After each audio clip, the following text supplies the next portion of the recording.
Good morning, Matadors. I'm Harshath. And I'm Zach, and this is your video Aviso for Thursday, March 5th, 2026. The Women Empowerment Club is hosting a hygiene product drive through March 13th.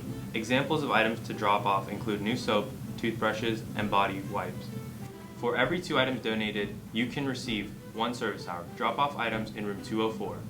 Scholarships of up to $1,000 will be awarded to high school seniors from Livermore, Dublin, and Pleasanton, whose college majors and career aspirations support mental health.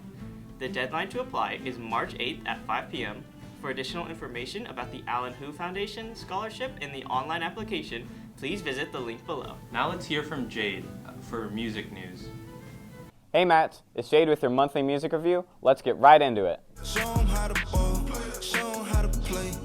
Back on January 16th, A$AP Rocky dropped his first album in almost a decade called Don't Be Dumb. So, was it worth the wait? Not really. To be honest, I was mostly bored by this album while listening to it, which is one of the worst crimes when it comes to music, honestly. Just some standard East Coast hip-hop that I can see the appeal of, but it was disappointing for me. So, I'm giving Don't Be Dumb a 5 out of 10. Also on January 16th, Madison Beer released Lock It. Now, her last album, Silence Between Songs, has been one of my favorite pop albums over the last couple years. So when I saw that she was releasing a new one, I was really excited. But forget A$AP, this was a really disappointing album for me. There were a couple good songs, but the rest of it either bored me or just sounded like Timu Tape McRae. This album isn't awful, of course, but it's excruciatingly mid compared to her last album. I'm feeling a 6 out of 10. Come on and cha-cha-cha with me. Then on Friday, Bruno Mars finally dropped an album after almost 10 years called The Romantic. Now, to get this out of the way, I don't really like Bruno Mars, but he's the #1 artist in the world right now, so I kind of had to listen. This album wasn't bad at all, it just had the same problem as A$AP's where it wasn't anything new. The only thing really holding this album together was Bruno's voice, which is amazing as always. But I'm not even kidding when I say that I started falling asleep while listening to this. No hate to anyone who likes this because I definitely understand the appeal, but there are so many better albums than this that are basically trying to do the same thing, so I'd rather listen to those. I'm feeling a 6 out of 10 on this as well.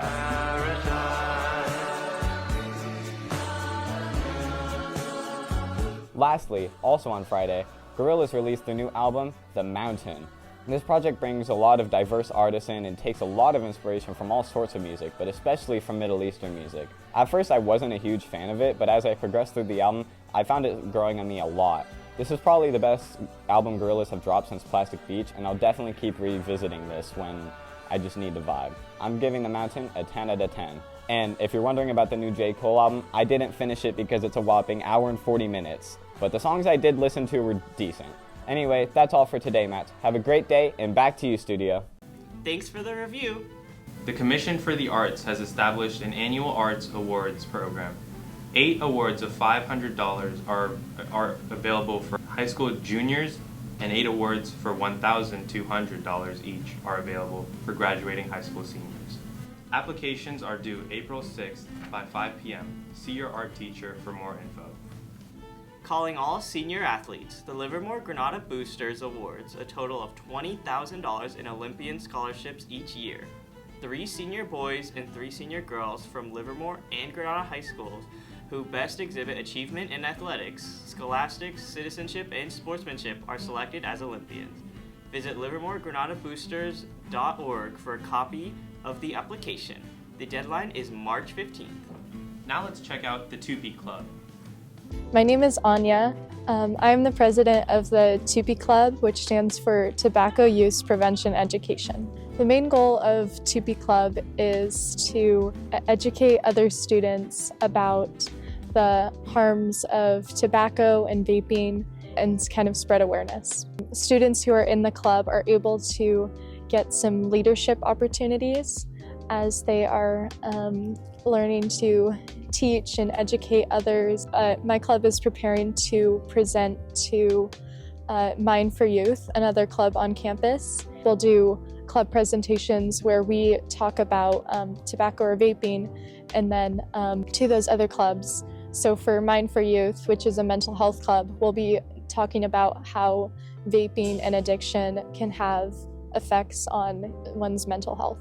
You're doing research and to learn more about tobacco and vaping, and then you're utilizing that to teach others and spread awareness on campus. We publicize TUPE Club by having lunchtime activities. So sometimes you may see us out on the in the quad at lunch, and we'll have trivia games about tobacco and vaping to kind of teach people, but also do it in a fun way. For Red Ribbon Week, which is a week to spread awareness about drug usage in November, we will make posters and put them around campus. The main message that I want students to hear about TUPE Club is that you can use the knowledge that you have to spread awareness and educate others, and as peer educators we have a lot of responsibility and a unique opportunity to teach others. TUPE Club meets on Thursdays at lunch in S5, Mr. K's room. That's really meaningful. Save the date for Granada Fiesta 2026 on Saturday, March 21st here on campus. Experience the excitement as students from across Northern California take the stage performing color guard, percussion, ensembles, and drum solos. Ticket sales open soon. The 24-hour race is a massive global movement with over 17 locations all united to stop human trafficking. To get involved, grab a team of 5 to 8 friends for an intense and exciting 24-hour relay race. In the weeks leading up to the event, your team will fundraise for the cause, and the top teams will walk away with some great prizes. Now let's dive into Sarva and Zach's report on the Lunar New Year parade in Oakland. Lunar New Year is celebrated by 1.5 billion people worldwide. This year, the Asian community is celebrating the Year of the Horse. The city of Oakland has organized a Lunar New Year parade here in Chinatown. The parade features line dances, community performances, and food and retail vendors.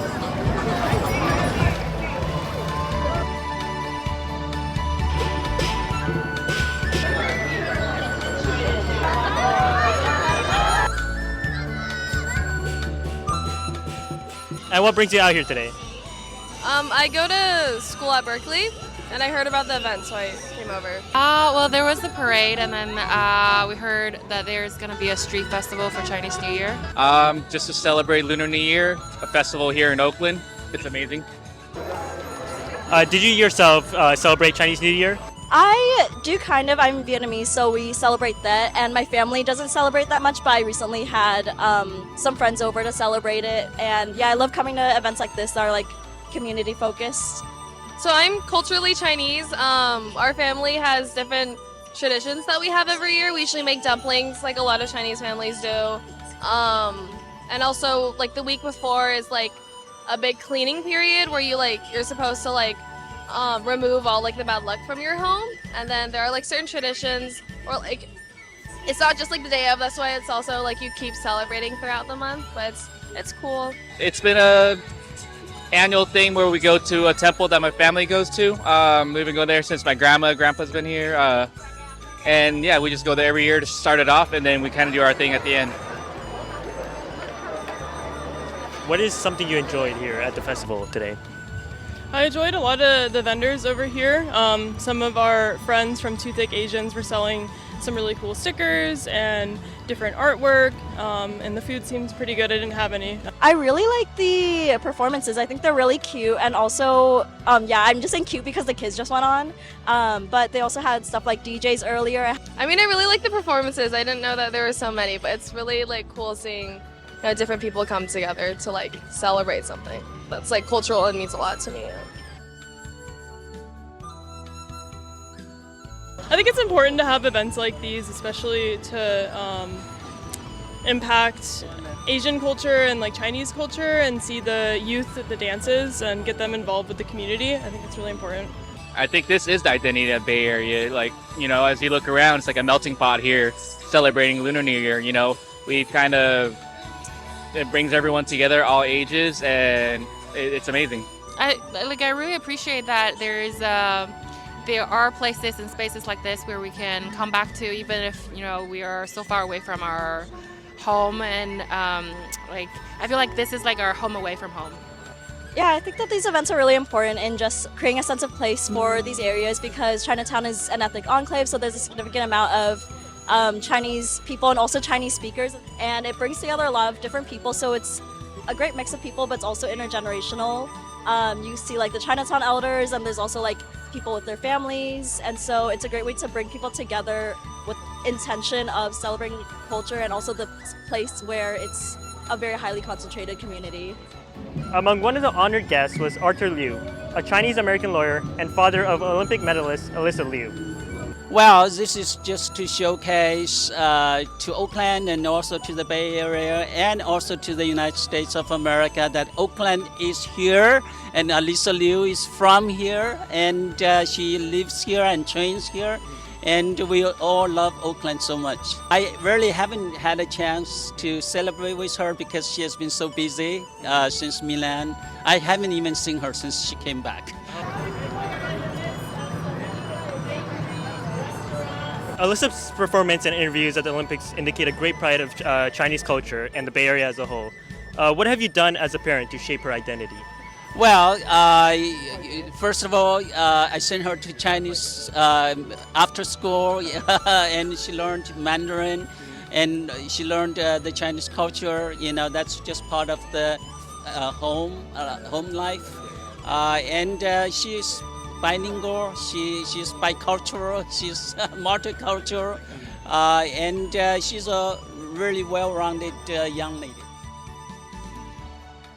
This celebration offered a window into the heritage, culture, and community spirit that define Oakland Chinatown.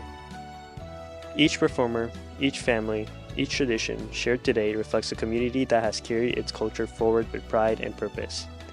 As the Bay Area grows more diverse, events like Lunar New Year help us understand the identities that make this region unique. Celebrations like Lunar New Year don't just mark a date on the calendar. They reaffirm identity, resilience, and belonging.